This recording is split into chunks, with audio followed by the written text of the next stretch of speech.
This is an interview of Donald Lee Marrs, retired band director of Parsippany Hills High School, Parsippany, New Jersey, about his experiences under the baton of William D. Revelli, both at Hobart High School in Indiana and at the University of Michigan.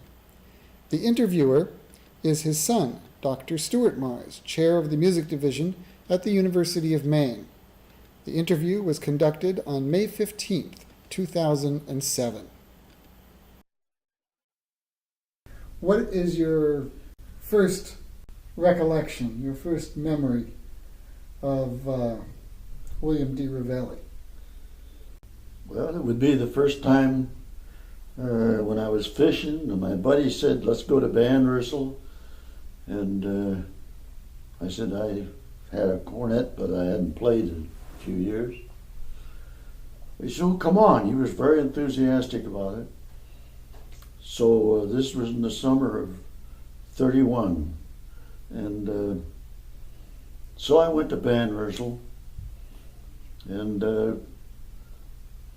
Revelli made a comment about my cornet. I had two valve caps. I had lost one of them. But the comment bothered some of the other kids, didn't bother me any. And that's the first I remember of Revelli. So to join up for band, you just sort of showed up? This was in the summer, and you just show up, and if you have an instrument, you play it, if you can. Mm-hmm. And this was in the summer? The summertime. And what band was this? The band didn't go all year round there, so this is just a pickup band. In Hobart? In Hobart. And was it like a municipal band? No. This was we rehearsed in the gymnasium at the time. The band building was a portable building. I don't know why the rehearsal wasn't in that, but it wasn't. It was in the gymnasium. And so I started attending the rehearsals there. And when school started, I was in the second band, and I was in the 8th grade. And it wasn't too long until Revelli asked Carl Schwoko, who was the first baritone player or euphonium player in the concert band, to give me a tryout on the baritone. So he brought out a old brass small baritone, had no case, and his comment when he gave it to me was, "Have your mom make a cover for it." Mm-hmm. Now later on I found out that this was almost a common remark, in that he used to tell the band before I was in it. One of his comments was he went to Chicago with a fiddle wrapped in his newspaper. He didn't have a case. I don't know how much about it. But anyway, Mom made a cover and I carried that. And before long, he asked Carl how I was doing. Carl said, "Fine." Well, Carl read bass clef, and I was, of course, reading treble clef. So he put me in second chair in the baritone section. We had 4, and told Carl to teach me bass clef, and he did. And so then I'm sure he wasn't happy when that was the fall of 31, and the national contest was, my dates may be wrong, I don't know, but the national contest was in Evanston, Illinois that year, and we won. In fact, the Hobart Band had been winning since 29. But I remember that trip because they had a unique thing going. They took the poor people and housed them in rich people's homes. And the rich boys, not that we had any rich boys in Hobart, but the better ones that were well-to-do, they put them in the more or less middle-class homes. So that was quite an experience. Was that Revelli's? Did Revelli do that as part of your education, or? No, I doubt it. I think that was probably the host group up at Evanston, Illinois, that did that. But anyway, it was the first time I'd been around a chauffeur and a Lincoln, and the chauffeur took us out to the garage and showed us the car and the polished motor, and he was very proud of it. And he was at our disposal for a couple of days, but we didn't go anyplace, didn't do anything. And the next thing I remember about the contest, aside from the fact that I can remember what we played, and that we played Liszt Le Preludes was our selected number. I've forgotten what the number you had to play, the required number. But our opening march, the warm-up march, was Vanished Army. And the Vanished Army got recorded. I don't know if the other part ever got recorded or not, but I kind of doubt it. But anyway, I heard the playback on the Vanished Army, which was quite a novelty at that time. And then after the bands were done, when the contest is finished, there's this usual massed band thing. We marched out to Dikey Stadium and had a massed band in which, and the way I remember it, somebody should verify this, we played the Stars and Stripes Forever with Sousa conducting. Mm-hmm. Now since then I've learned that Sousa died in 32, I think it was. So sometimes I wonder if I remember that right, but I think I do, because that was supposed to be a thrill, but I was too young. It was no thrill to me. I was standing there blowing my horn, that's all. Mm-hmm. Well, then I'm sure Revelli was a little unhappy with me, although he never said anything. Came summertime, I turned in the horn, because by then I was getting old enough to work, and I was expected to work in the summer. And so I turned in the horn and said I'd see him in the fall, which is what happened. And but that was the last summer I turned the horn in. After that I would keep it and practice some, but that year I didn't. I turned it in. And the next year it just happens that the other three baritone players all graduated, which of course was why he was looking for a euphonium player in the first place. So in my second year there, I found myself with a double bell con euphonium, which was about as big as I was, because I was always the smallest one in the group. But got along fine, and we won the next national contest in spite of me being first baritone. So at this point, were you taking any lessons from anybody? No, but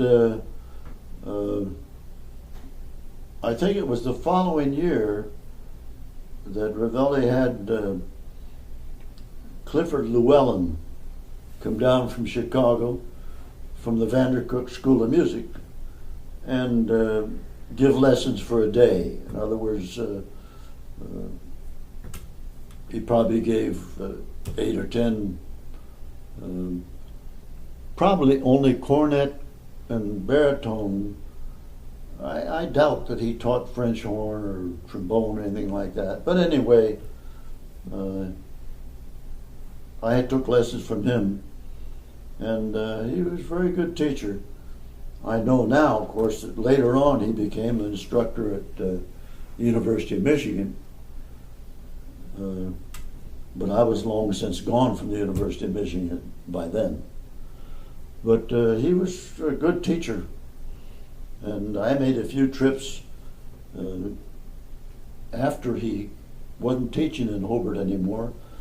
I went into Chicago a couple of times and took lessons, but I could ill afford the transportation and stuff, and so I only took a few, and then I didn't go back anymore.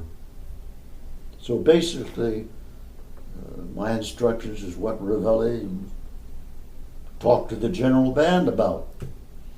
You know, do this, do that, don't do this, don't do that. And he did a lot of that. He was teaching from the podium. All the time. All the time. And I still, well, I'm not out anymore, but when I was still around it, I got a kick out of people complaining about this conductor who stopped all the time. He didn't play through things. And of course, Revelli never played through anything. Anything went wrong, which was always wrong, but anything went wrong, he stopped and talked about it. And that's the way it went all the time. Sometimes you listened more times than you played, but he wasn't talking to a specific person most of the time. He was, some specific person caused it, but the comment would apply to everybody. And I remember before we went to Evanston and we were practicing the preludes, we probably spent a half hour playing those first two notes. And he was yelling, it still wasn't together, and it was still too loud. And he had Chrisman, Lee Chrisman was a student conductor at that time. And he had Lee would get up and conduct, and Revelli would go to the back of the gym and yell from there. And so it went. Since then, to skip many, many years, I later criticized a clinician I had at my high school on clarinet. He was the clarinetist from the Metropolitan Opera. I should remember his name, but I don't. I will after we finish this, I'll think of it. Mm-hmm. But anyway, he played some passages in this was a clinic. G. Sherman was paying him for it, but at our high school. And I afterwards asked him, why did you not play more quietly on those pianissimo parts? And he gave me an answer which made me think of Les Preludes. He said, well, what's the point in playing it if they can't hear me up in the balcony? And then I decided he's dead right. There was no point in us practicing that. Of course, Revelli was getting his point across, was get together. I want one sound, I don't want more. But many years later, that came back to mind, that if they can't hear you in the back, what's the point in playing? Who else was in that band? Was there anybody else in that band who went on to music careers? Or? Yeah, but I don't know all of them that did. The main kid was Lee Chrisman. He, after he graduated from Michigan, he got a job at, again, I can't remember whether it's Boston Conservatory or New England Conservatory. New England Conservatory. I don't remember which. I kind of think it was New England. But anyway, he got a job there and did quite a job. He brought his band through New Jersey one time, and we hosted him one night. And he had a concert that he played for us, which was very enjoyable. Well, he was very successful and very good. And Flugef, who played first flute, he went to college at Michigan to get a degree in music education because he was too young to go to undertaker school. So he went to undertaker school as soon as he graduated. Years later, and again I don't know how many years later, but a number, he became allergic to formaldehyde. And so that was the end of his undertaking career. And what do you think he did? Well, he retired to northern part of Michigan, became a band director. And so he was a band director. Then there was Billy Rhodes. Billy Rhodes ended up being, I think, probably head of the music department in New Mexico, I believe it was. University of New Mexico? That sounds right to me. And when Goldie and I were making a tour the year before I retired, we stopped in and spent a night with him there, looked at his facilities. But he was into composing quite a bit too. We had played some of his stuff, and it was usually moderately demanding. It was no pushover, neither was it critically hard. But I think he's gone now. I know he is. Of the others, Worthingtons, two twins, one of them on clarinet, one of them on cornet. The clarinet player went to University of Michigan. The cornet player went to Indiana University. But I have lost track of them. I don't know where they taught afterwards. But I'm inclined to think they're both departed now. Was Fred Ebbs there? Huh? Fred Ebbs? Fred Ebbs was there. To my consternation, one time he reported to Revelli some things I had told him about Revelli. And that backfired a little bit. But that is years later. You're skipping a lot of time there, although maybe we're not skipping anything.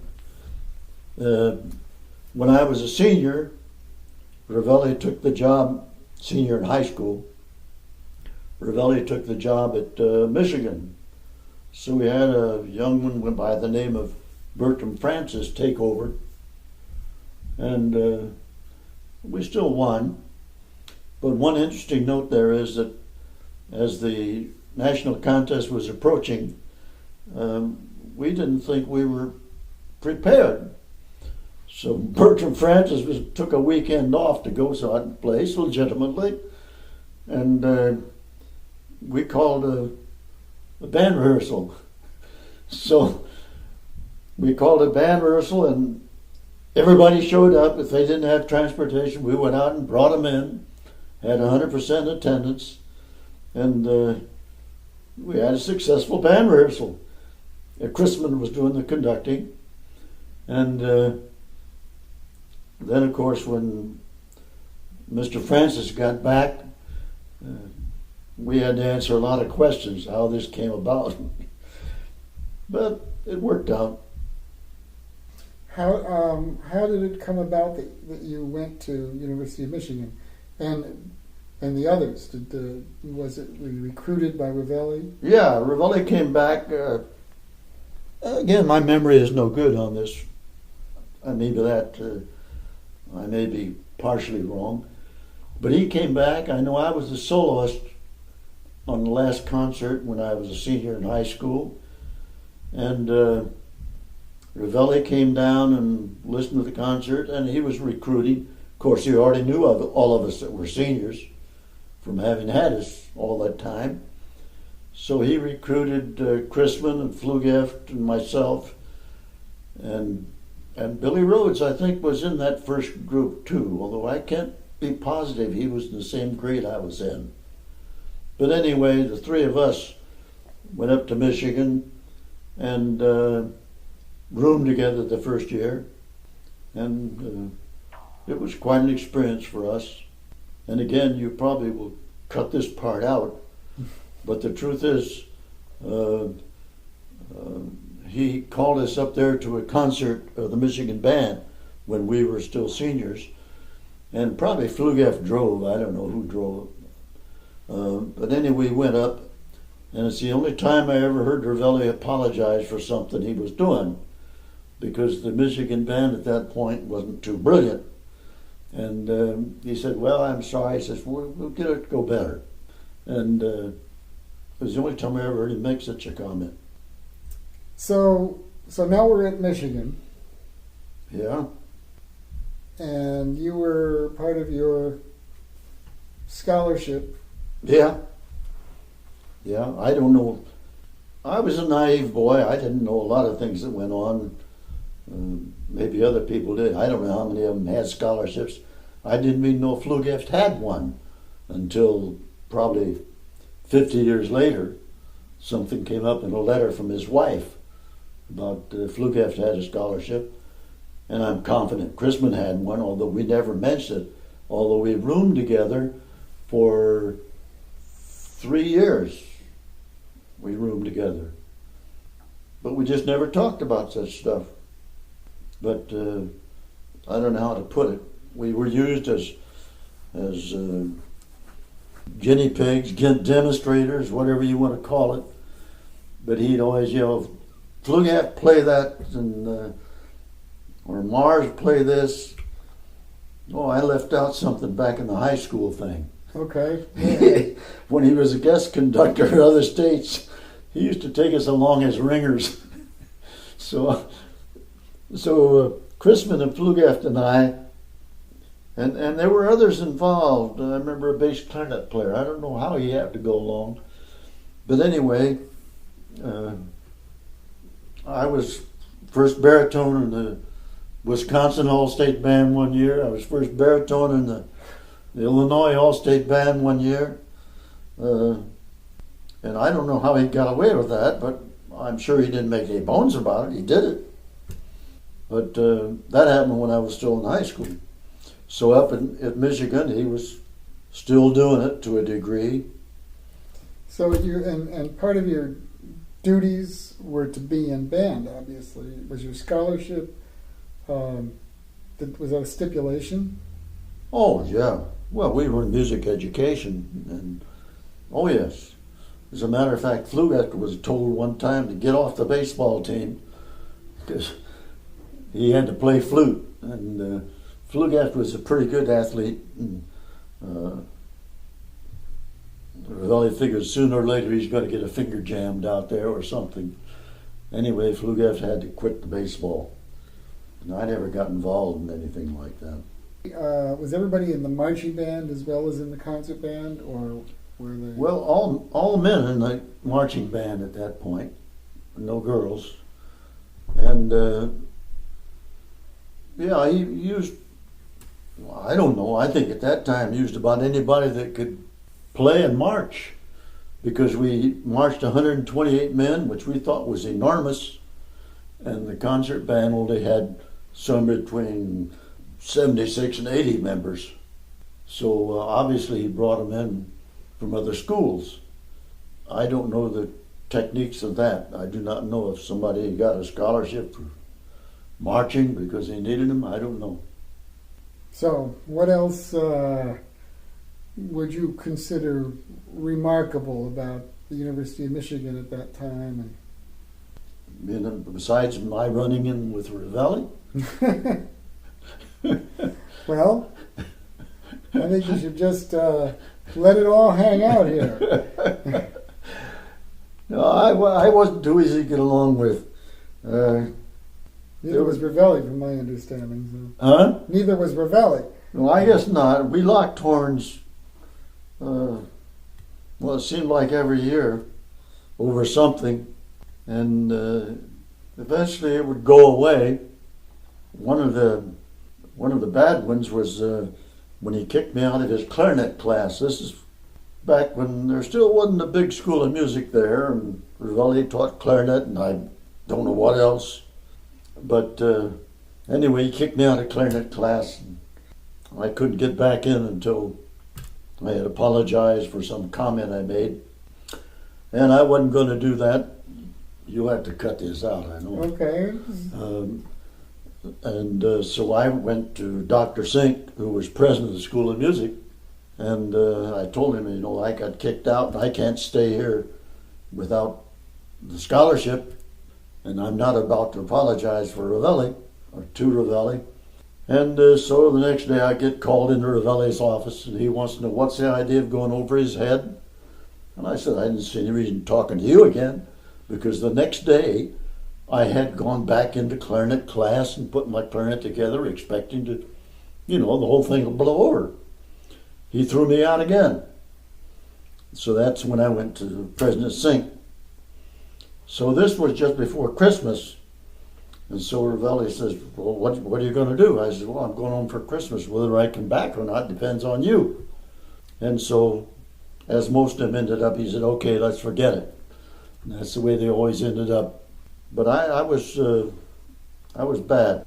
I had some high moments there, and I had some good treatment with Revelli and some bad treatment, but I have no right to complain too much about it. One of the highlights was that when the part of the All-State contest was held at the University of Michigan once, I was the soloist to fill in for entertainment in the Hill Auditorium while the judges were fixing up the final score to bring in. So I considered that quite an honor and enjoyed it. In fact, I played more solos in the Hill Auditorium than most people do. Frank Simon was a guest conductor there one summer, and I played a solo when he was conducting the band in the Hill Auditorium, and another time with the University of Michigan band.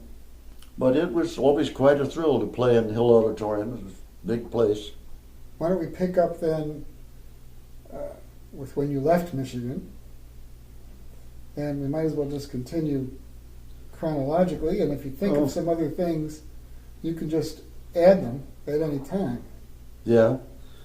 All right. I was thinking, no, after Michigan, this is one of the sad parts, which I don't think should go too far, but Revelli's secretary told me I had turned down a job at the University of Miami in Oxford, Ohio. And so I looked at him and I said, what job? He said, well, Revelli had me write a letter, you weren't interested. But the secretary was a kid I had gone to high school with, and he knew that was exactly the job I wanted. As a brass instructor at a college, that was what I wanted. So I contacted Dean Clokey at the University of Miami University in Oxford, Ohio. And he came up to Michigan, to Ann Arbor, and interviewed me, and I got the job. But that was probably the low point of our relationship, because I thought that was pretty dirty pool. He had pulled some others, and some of which I was affected. If once I had a job in a dance band, and I didn't really need the scholarship because the dance band was drawing union wages, so I wrote to him and said I won't need the scholarship this year. Then just before school started, and I'm talking about probably 2 weeks before school started, I wrote another letter and I said, well, I just got fired from the dance band, and rightly so. I certainly had no complaint there because I didn't belong in the dance band. But anyway, I'll need the scholarship or I won't be back. So he immediately answered, said, it's all set, come on back. So that year, Flugeft and Chrisman and I and Dick Correll were rooming together in an apartment. And Correll comes up and says, I hear you got your scholarship back. I said, yeah, how'd you know about it?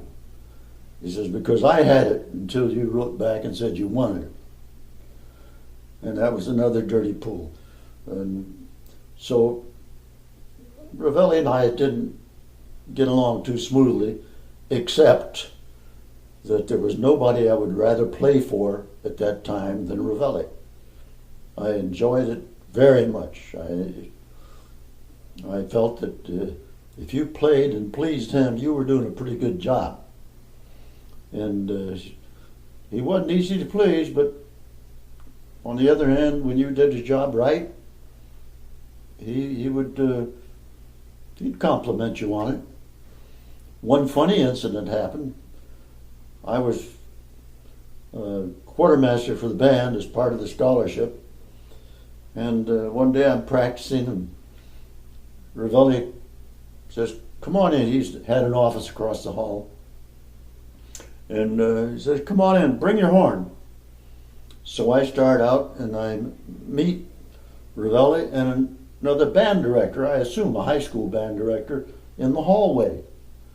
And so the band director, the high school band director says, I want to see you play a note.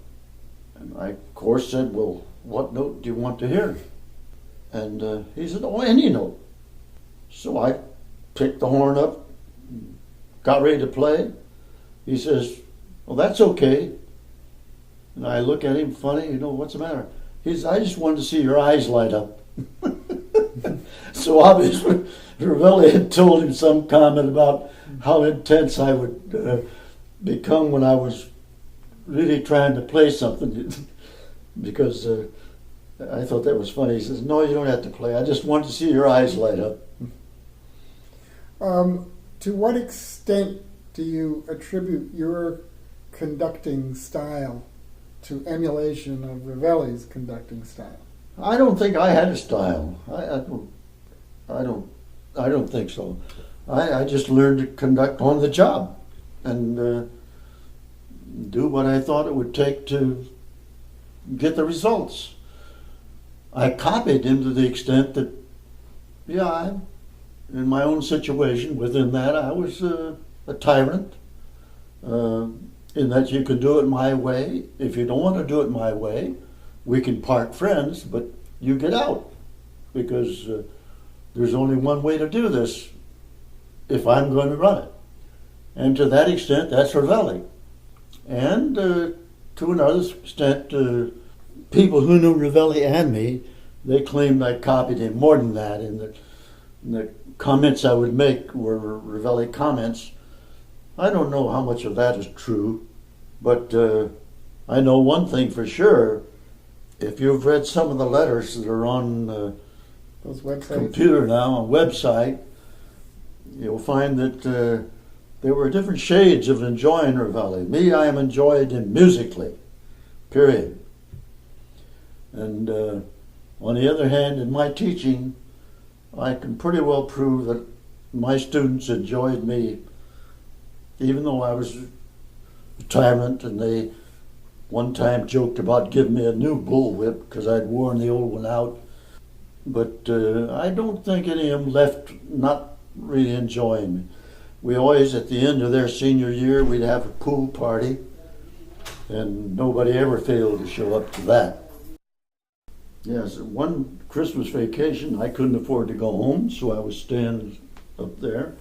And Revelli sees me in Morris Hall and practicing. And he says, oh, you're here this Christmas, Don? I said, yeah. And he says, well, how about playing over in the league for such and such a conference, whatever it was? I said, fine, but I don't have an accompanist. He said, why don't you get Dickerson as accompanist? And I said, well, I don't know who it is. So he told me who it was. So I asked the guy, and yeah, he would be willing. We ran through the solo a time or two, and we played the performance. And come back, and school picks up again, and Dickerson sees me. He says, "How did the solo go over at the Union?" I said, "Fine. How'd you know about it?" He said, "Well, because I was supposed to play it until my accompanist told him that you were playing it." Revelli never told him he wasn't playing it. So those things made me very unhappy with him. But I have to repeat, I still went back to rehearsal and loved to play for him. And he asked me many years later if I was playing any place, and I said, "For who? Or for whom?" As the case may be. I had gone to the Shriners Band rehearsal once, thinking I would play in the Shriners Band, and I couldn't stand it. So In Bloomfield. yeah, it was in Bloomfield. Well, I had to go to Newark for the band rehearsal, but I didn't go back again. I just went to one. But anyway, I enjoyed playing under him, but I did not like these other things that he pulled. And I am sure he pulled them on a lot of other people who didn't have the guts to call him on it. Maybe I had too many guts, I don't know. But anyway, I'd call him on it. And so it seems like you didn't come out on the short end of the stick very often. No, to give him credit, he would have me do these things which were good for me, playing these solos around various places. Like he had me engaged to play one in Detroit, an educational thing, and by then I had joined the musicians union, and they told me I couldn't play it because it wasn't a paid job. And so I said, well, I'm going to play it. Well, how to handle this? So it was suggested I quit the union temporarily. I'm not a member of the union. I withdraw. And I played the job and then joined the union again later. Not the next day or anything like that, but I did later. Well, he threw things like that my way. It was a favor. I broadcast one over MTR, WTR, out of Detroit. WJR? Yeah. Okay, if that's what they called it. But anyway, he didn't have to use me for these. He did, which were to my benefit. When the York Instrument Company offered a job or asked him to supply somebody to fill in for a quartet that was going to tour Canada, Revelli recommended me. I got the job. It happens that in the course of time, I couldn't afford that job. It paid so little, and so I withdrew. But they sent me the publicity. The York Instrument Company was very nice about it. They said, we understand, and we can't pay you more, and we'll send you the publicity. You have it. So for years, I may still have one poster. I don't know, you may have seen it. With my picture on it, touring. Well, these are things that Revelli put my way. On the other hand, a mark against me is that when I applied after this hiatus of being out of music because of the Army and then being in business, after that, when I applied for a job and they wanted to know who would recommend me the best, I said, I won't accept the job. If my job depends on him recommending me, I will not take the job. Because I wouldn't give him the satisfaction after he had refused me the job at Ohio. What was his motivation for the University of Miami of Ohio? He wanted me to stay and continue my graduate work, and I'd be playing in Michigan. And I was on the thing as an assistant trombone instructor. Now, since then, I have found out everybody and his brother was an assistant trombone instructor. I assume that's the way he got money to help with the scholarships. Mm-hmm. But I didn't know that at the time. But anyway, we wanted to stay. And so about that, I went and talked to my friend who was the treasurer of the University of Michigan, Herbert Watkins. And I asked him, I said, well, what do I do? Revelli wants me to stay here, and this is a job I want. And he said, if they want you to stay, let them pay you. You know, not this assistant instructor stuff, but let them pay you. In the meantime, take the job. They know where you are. So that's the way it went. And so you took that job until the Army grabbed me. Well, that was another job that I got through Revelli. Not the Army. Not the Army. That summer, after I had taught at Miami University at Oxford, Ohio, after I had taught there, I played that summer as a soloist with the University of the Mason City, Iowa Municipal Band. Carlton Stewart was the director, and it was a state-supported program. And so I was there as a soloist for that summer. I can't remember how many solos I played that summer, but a minimum of 4. A lot. Yeah, it may have been more than that, but I think 4 is a pretty good guess, as I remember it. But anyway, again, that was Revelli working in my favor. The two things never reconciled with me. I could not forgive the dirty tricks, nor would I forget the good musicianship.